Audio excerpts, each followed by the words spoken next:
নমস্কার, আমি মিঠু। শুরু করছি নজরে রাজ্য। প্রাইম ডায়াগনস্টিক অ্যান্ড পলিক্লিনিক আধুনিক চিকিৎসা ও অভিজ্ঞ বিশেষজ্ঞ চিকিৎসকদের সুপরামর্শের সঠিক ঠিকানা।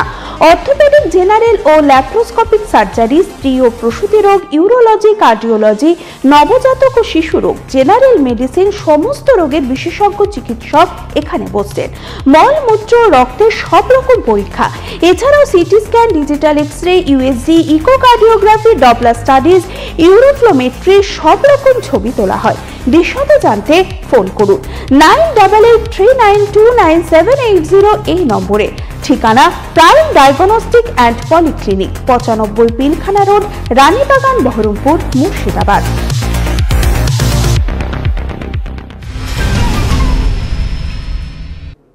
কাজের সুবিধায় রাজ্য মুখ্য নির্বাচনী আধিকারিক 11 নভেম্বরের মধ্যে এনুমারেশন ফর্ম ভোটারদের হাতে পৌঁছে দেওয়ার লক্ষ্যমাত্রা দিয়েছিলেন। কিন্তু সেই সময় পার হয়ে গেলেও পুরুলিয়ায় এখনো 6% ভোটারদের হাতে ওই ফর্ম পৌঁছায়নি। এই সংক্রান্ত কাজে বুধবার রাজ্য জুড়ে ভিডিও কনফারেন্সের মধ্য দিয়ে বৈঠক থেকে জানা যায়, পুরুলিয়ায় 93.84% ভোটারের হাতে ওই ফর্ম দেয়া গিয়েছে। ফলে 6%-র বেশি কাজ এখনো বাকি রয়েছে। খিচুড়িতে ছিল সাপের খোলস, তাই খেয়ে অসুস্থ হয়েছেন অন্তত 20টি শিশু। এই নিয়ে শোরগোল নদিয়ার গ্রামে। অঙ্গনওয়াড়ি কেন্দ্রে শিশুদের খাদ্য সুরক্ষা নিয়ে প্রশ্নচিহ্ন তুলেছে স্থানীয়রা। স্থানীয় সূত্রে খবর, নদিয়ার চাপড়া ব্লকের ডোমপুকুর এলাকার একটি অঙ্গনওয়াড়ি কেন্দ্র থেকে বিতরণ করা খিচুড়িতে সাপের খোলস ছিল। সেই খাবার খেয়ে একের পর এক শিশু অসুস্থ হয়ে পড়েছে। এ পর্যন্ত 20টি শিশুকে স্থানীয় স্বাস্থ্যকেন্দ্রে ভর্তি করানো হয়েছে।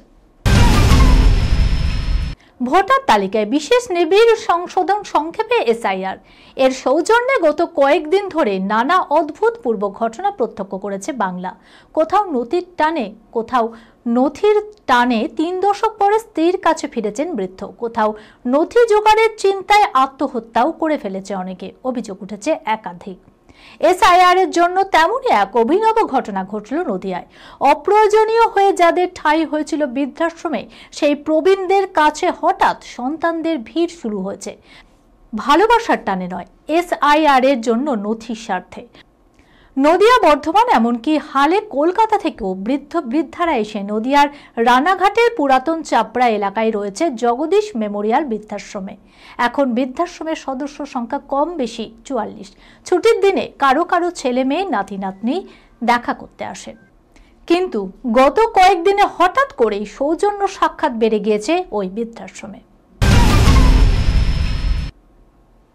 গাঢ় বাদামি টি শার্ট আর কালো ট্রাউজার, পর্দায় নায়িকা তনুশ্রী চক্রবর্তী যেভাবে তাকে উষ্ণ তকমা দিয়েছেন, প্রচার ঝলক মুক্তিতে এসে ততটাই উষ্ণতা ছড়াচ্ছে আবির চট্টোপাধ্যায়ও। অর্জুন দত্তের ডিপ ফ্রিজ দিয়ে আড্ডা শুরু হয়েছে।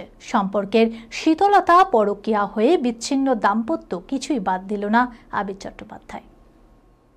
এই খবরের সঙ্গে শেষ করলাম আজকের নজরে রাজ্য। আপনারা দেখছেন টিভি 24 বাংলা, সংবাদ বিনোদন সারাদিন সারাক্ষণ।